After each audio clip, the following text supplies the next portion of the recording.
Hello guys, welcome back to the class. I am Shubh Mahajan, your faculty for general studies. दोस्तों, जो आज का आपका टॉपिक है वो जेकेपी, अगर कांस्टेबल की बात की जाए उसके सिलेबस में मेंशन्ड है और वो आपका टॉपिक आएगा यूनाइटेड नेशंस।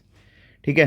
वैसे तो अनएक्सपेक्टेड था कि ये टॉपिक्स पूछे जाएंगे, पर अब क्या करें, करना तो सब कुछ पड़ेगा आपको। तो चलिए आज का सेशन जो है आपका यूनाइटेड नेशन का स्टार्ट करते हैं। यूनाइटेड नेशन आपको पता है क्या है, एक इंटरनेशनल फोरम है। ठीक है, जिनका काम क्या है, जो भी कंट्री के कोई डिस्प्यूट्स वगैरह होते हैं उनको सेटल करने के लिए हमारा यूनाइटेड नेशन में हम क्या करते हैं, अपनी एप्लीकेशन भेजते हैं। ठीक है, तो चलिए यहाँ से आपका पहला एक बेसिक क्वेश्चन आता है, हु इज़ द प्रेसिडेंट के बारे में अगर बात की जाए, the current president of the United Nation in Philemon Yang. और अगर इनके पहले प्रेसिडेंट की बात की जाए वो थे पॉल हेनरी स्पार्क। ठीक है। यूएन अब क्या है, it is a diplomatic and the political international organisation. ये तो हमें सबको पता है, ये एक इंटरनेशनल ऑर्गेनाइजेशन है, एक डिप्लोमेटिक है साथ में, और पॉलिटिकल ऑर्गेनाइजेशन है जिसका पर्पस क्या था, इंटरनेशनल पीस और सिक्योरिटी को क्या करना, बना के रखना। और एक और चीज़ आपको पता होना चाहिए, it is widely recognised as the world largest international organisation. ये बड़ा इंपॉर्टेंट क्वेश्चन है भाई आपके लिए। ठीक है। अगर आपसे ये पूछा जाए एग्ज़ाम में, कौन सी हमारी इंटरनेशनल ऑर्गेनाइजेशन है जो दुनिया की सबसे बड़ी है। ठीक है, बड़ी ऐसी ऑर्गेनाइजेशंस आती हैं पर उनमें हमेशा सबसे पहले किसका नाम लिया जाएगा, वो हमारा क्या आएगा, यूनाइटेड नेशन आएगा। तो यही लिखा हुआ है इन्होंने, it is widely recognised as the world largest international organisation. अब चलिए बात करते हैं इसके ऑफिस के बारे में। Where is the seat of the United Nations. इसके जो हेड क्वार्टर्स हैं वो कहाँ पर आते हैं, न्यूयॉर्क सिटी में। और यूएन के और भी ऑफिस हैं वो कहाँ कहाँ पर आते हैं, ये तो सबसे इंपॉर्टेंट है ना। ये तो बच्चे बच्चे को पता होगा कि न्यूयॉर्क सिटी में ही यूनाइटेड नेशंस के क्या है, हेड क्वार्टर्स हैं। पर अगर बाकी किसी कंट्रीज़ की अगर बात की जाए, कहाँ पर है इनके हेड क्वार्टर्स या बाकी ऑफिस कहाँ पर आते हैं, वो आते हैं जेनेवा, नैरोबी, वियना और हेग में। और हेग कहाँ पर है, ये हमारा आता है नीदरलैंड्स में। ठीक है। अब जो इंटरनेशनल कोर्ट ऑफ जस्टिस की बात की जाए, जैसे कोई दो कंट्रीज़ के कोई अगर लड़ाई है, उनके जो केस होते हैं वो कहाँ पर जाते हैं, यूनाइटेड नेशन ऑर्गेनाइजेशन के ही एक ब्रांच में जाते हैं जिसको कहा जाता है इंटरनेशनल कोर्ट ऑफ जस्टिस। और इसके हेडक्वार्टर्स कहाँ पर आता है, पीस पैलेस कहाँ पे, हेग नीदरलैंड्स, जैसा मैंने पहले भी बता दिया आपको। अब हिस्ट्री की बात की जाती है, हिस्ट्री में अगर बात की जाए ये कब बना था, क्यों बना था, ये पहले तो एक चीज़ याद रखना, यूनाइटेड नेशन होने से पहले लीग ऑफ नेशंस होता था, जिसको हमारे हमारे यूनाइटेड नेशंस ने क्या किया था, सुपरसीड किया था।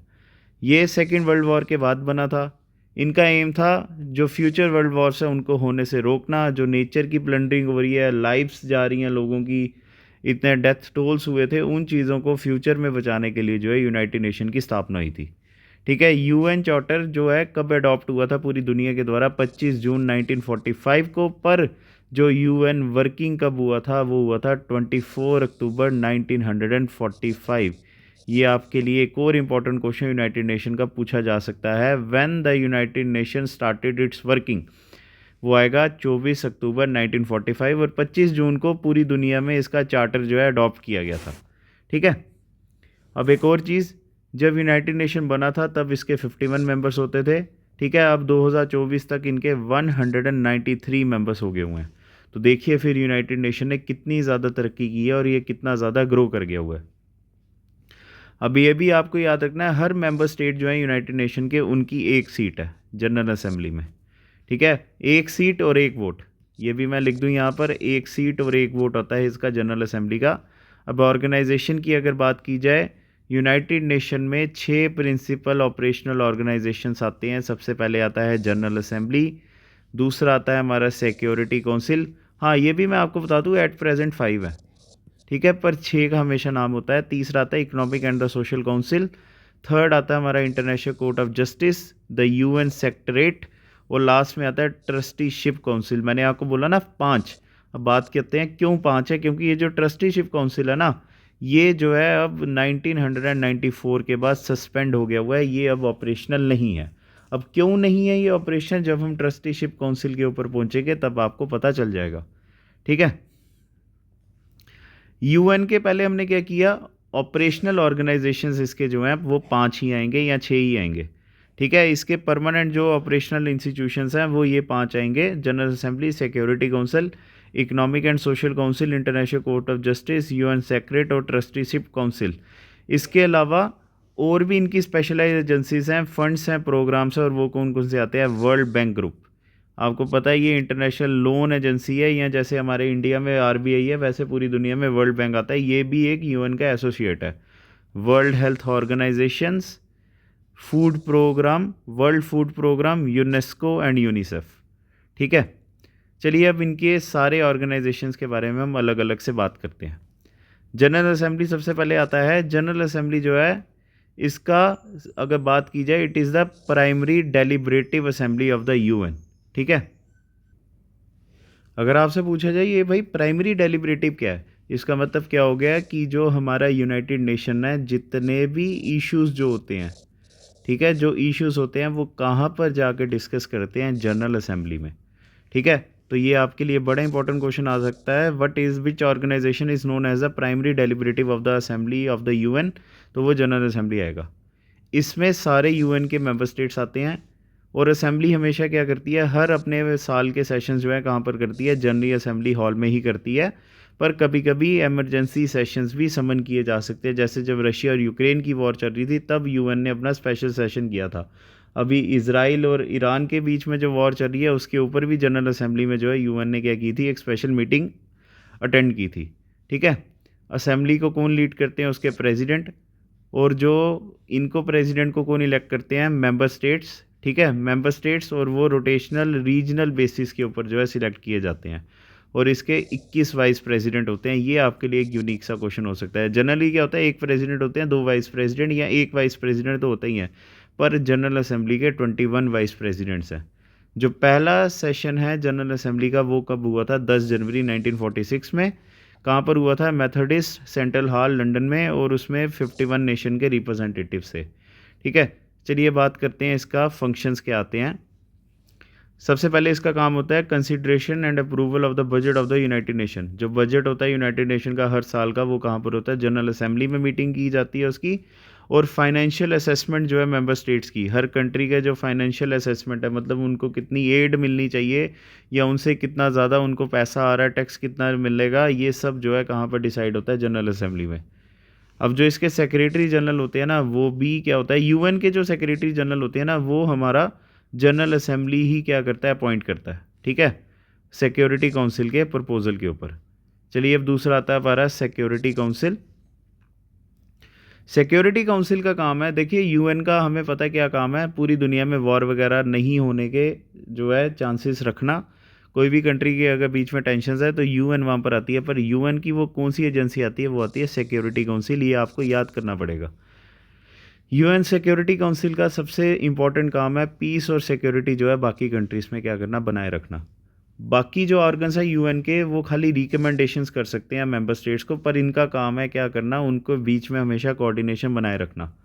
जो डिसीजन है सिक्योरिटी काउंसिल के, उसको कहा जाता है United Nation Security council resolution. ये भी बड़ा इंपॉर्टेंट क्वेश्चन है आपके लिए। फिर से मैं बता दूं, the decisions of the council are known as a United Nation Security Council resolutions. ठीक है, सिक्योरिटी काउंसिल या जो यूएन जो डिसीजन लेता है उसको पूरी तरह से क्या कहा जाता है, ये सिक्योरिटी काउंसिल के रेजोल्यूशन है। सिक्योरिटी काउंसिल में 15 मेंबर्स होते हैं, और यहाँ से आपका जो, अगर आपको सिलेबस पता होगा, वहाँ पे मेंबर्स के बारे में पूछा गया था। ठीक है, वहाँ पे मेंबर्स के बारे में पूछा गया था। ये अगर आपको कांस्टेबल का सिलेबस पता होगा तो आपको ये पता होगा, यूएन में उसके वीटो पावर्स और सिलेबस अलग से उन्होंने स्पेसिफिकली मेंशन किया था। चलिए अब यहाँ पर इसके 15 मेंबर्स हम करते हैं। ये तो हमें पता है यूएन के 5 परमानेंट मेंबर्स होते हैं, China, France, Russia, United kingdom और यूनाइटेड स्टेट्स। ठीक है, ये तो हमें पता है। कितने 5 मेंबर्स आते हैं इसके, 5 परमानेंट मेंबर्स हैं इसके यूनाइटेड नेशंस के, और वो कौन कौन से आएंगे हमारे, वो आएगा China, France, Russia, United kingdom और यूनाइटेड स्टेट्स। और 10 जो नॉन परमानेंट मेंबर्स आएंगे। अब ये आपको ध्यान से करना पड़ेगा। ठीक है, ये आपको ध्यान से करना पड़ेगा कौन से इसके नॉन परमानेंट मेंबर्स है। परमानेंट तो हमने कर लिए, चाइना, फ्रांस, रशिया, यूके और यूएस। अब 10 जो इनके नॉन परमानेंट मेंबर्स हैं, इनको आपने ध्यान से करना है। अल्जीरिया, इक्वेडोर, ठीक है, Guyana, Japan, Malta, Mozambique, Republic of Korea, Sierra Leone, Slovenia, Switzerland. फिर से आपको ये 10 नॉन परमानेंट मेंबर्स मैं फिर से बता दूँ आपको। पहला आएगा Algeria, Ecuador, Guyana, Japan, Malta, Mozambique, Republic of Korea, Sierra Leone, Slovenia और स्विट्ज़रलैंड। ठीक है, तो 15 मेंबर्स टोटल हो गए। पहले आगे 5 परमानेंट और 10 आगे नॉन परमानेंट। ठीक है, चलिए अब नेक्स्ट आता है आपका इकोनॉमिक एंड सोशल काउंसिल, जिसके प्रेसिडेंट पहले थे वो थे मिस्टर जैन पेपनेक, और अभी करंट जो हमारे इकोनॉमिक और सोशल काउंसिल के प्रेसिडेंट है वो आते हैं बॉब रे। अब बात करते हैं इसका क्या काम है। इकोनॉमिक एंड सोशल काउंसिल, जिसको ECOSOC कहा जाता है, ये जनरल असेंबली को असिस्ट करता है किस में, इन promoting international economic and social cooperation. इसका मतलब क्या आ गया कि कैसे किसी कंट्री को या कैसे जनरल असेंबली को जो है इकोनॉमिकली काम करना, कैसे कंट्रीज़ की इकोनॉमीज़ को एक साथ जोड़ के जो है पूरी दुनिया को चलाना है, वो काम किसका आता है, इकोनॉमिक एंड सोशल काउंसिल का। ठीक है, ये क्यों बनी थी? It was establish to serve as a UN's primary forum. ये आपका एक और इम्पॉर्टेंट क्वेश्चन आ जाता है अगर आपसे एग्जाम में पूछा जाए which organization was establish to serve as the UN's primary forum for global issues. ठीक है, तो वो क्या आएगा हमारा ECOSOC। ठीक है, और एक और चीज़, it is the largest and the most complex UN body. भाई ये भी आपके लिए बड़ा इंपॉर्टेंट क्वेश्चन है, दो क्वेश्चन आपके सामने सामने बन गए। तो अगर आपसे एग्ज़ाम में ये पूछा जाए, ठीक है मैं फिर से यहाँ पे मार्क कर देता हूँ, अगर आपसे पूछा जाए which organization of the UN is the largest and the most complex UN body, ठीक है, लार्जेस्ट और मोस्ट कम्प्लेक्स UN बॉडी, वो क्या आएगी हमारी इकोनॉमिक एंड सोशल काउंसिल। ये बड़ा इंपॉर्टेंट है आपके लिए, आप इसको मार्क कर लेना भाई, ये बड़ा इंपॉर्टेंट है, सच में मजाक नहीं कर रहा मैं। चलिए अब आपका नेक्स्ट आता है इंटरनेशनल कोर्ट ऑफ जस्टिस, जिसके ऊपर अगर एग्ज़ाम में पूछा जाए तो पूछा जा सकता है।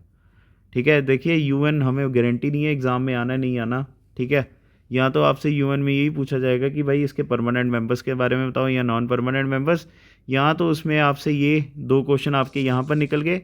अगर पूछा जाएगा वो इंटरनेशनल कोर्ट ऑफ जस्टिस का, मेरे हिसाब से अगर आप लेके चलो तो इसका पूछा जा सकता है। इंटरनेशनल कोर्ट ऑफ जस्टिस आपको पता है इसका क्या काम है, दो कंट्रीज़ के बीच में लीगल केसेस को क्या करना, सुनना। जैसे हमारा जो इंडस वाटर ट्रीटी है, ठीक है, जो हमारी इंडस वाटर ट्रीटी है, ये भी कहाँ पर डिसाइड हुई थी, ये हमारी इंटरनेशनल कोर्ट ऑफ जस्टिस में ही डिसाइड हुई थी। ये कहाँ पर है, हेग पैलेस नीदरलैंड में। It is a universal court for international laws.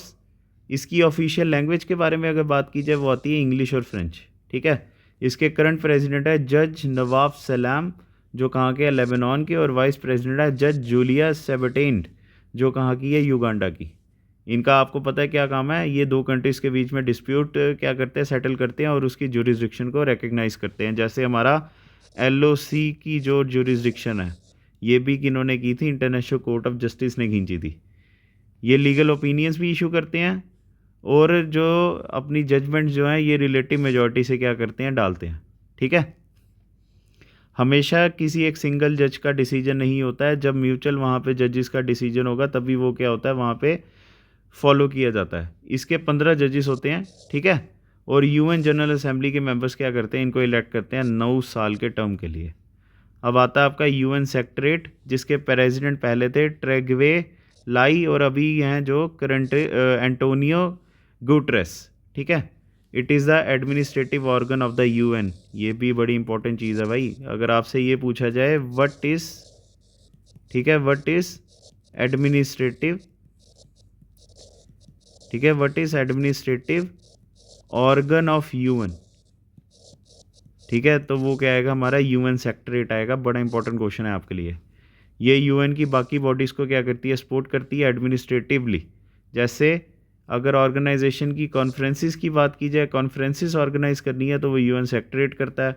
Reports ये बनाते हैं, स्टडीज़ वगैरह जो है ये सब ये काम करते हैं, बजट ये करते हैं। जैसे हमारे जम्मू कश्मीर का ही सेक्रेटरीट कर लो ना, सारे के सारे ऑर्डर्स वही पास करते हैं ना, उसी तरह इसका काम आएगा।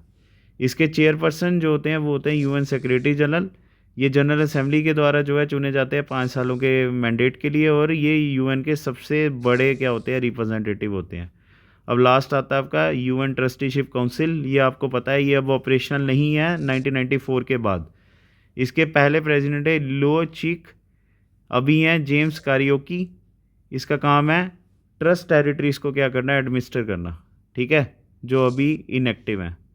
इसका ओरिजिनली काम क्या था, कॉलोनियल पोजेशंस जो हैं उनको क्या करना, बचाना। मतलब कि जैसे इंडिया जो है कॉलोनी बन गया था इंग्लैंड की, यहाँ पाकिस्तान जो था इंग्लैंड की कॉलोनी था, श्रीलंका इंग्लैंड की कॉलोनी था, तो उनको जो है क्या करना, इन्होंने मैनेज करना, उनको कंट्रोल करना। 1994 में जो लास्ट कॉलोनी थी हमारी वर्ल्ड की वो थी पालेओ, ठीक है, यहाँ पलाओ। ये जब जो है एक टेरिटरी बन गई, इनको इंडिपेंडेंस मिली, तब से ट्रस्टीशिप काउंसिल क्या हो गया हुआ है, इनएक्टिव हो गया हुआ है, ठीक है। तो चलिए दोस्तों, यहाँ से इसके जो है ऑर्गेनाइजेशंस ख़त्म होते हैं। अब एक लास्ट चीज़ जो यूएन की मेरे को लगा था बतानी चाहिए आपको, उसके बारे में बात करते हैं, और वो आता है आपका ऑफिशियल लैंग्वेज। हमारा जो यूएन है इसकी 6 ऑफिशियल लैंग्वेजेस आती हैं। पहली आती है Arabic, Chinese, English, French, Russian and Spanish, ठीक है। फिर से मैं बता दूं, Arabic, Chinese, English, French, Russian and Spanish. तो चलिए दोस्तों, इसी के साथ आपका जो है आज का यूएन भी ख़त्म होता है। नेक्स्ट वीडियो में आपके साथ हम इसके बारे में बात करेंगे, सार्क, ठीक है, सार्क, और आपको पता है इसके साथ एक और आता है एशियन, ठीक है। तो ये 2 टॉपिक्स हम नेक्स्ट वीडियो में आपके साथ डिस्कस करेंगे। तो अगर आपको हमारी वीडियो पसंद आई है तो वीडियो को लाइक ज़रूर कीजिएगा। कमेंट सेक्शन पे बताना कि क्या ये वीडियो बेनिफिशियल थी या नहीं थी। अगर आपने हमारे चैनल को सब्सक्राइब नहीं किया हुआ है तो सब्सक्राइब ज़रूर कर लीजिएगा, और फर्दर लास्ट आपने जो है इस वीडियो को शेयर ज़रूर करना है। तो thank you guys, God bless you. कल नेक्स्ट वीडियो में आपके साथ मिलते हैं।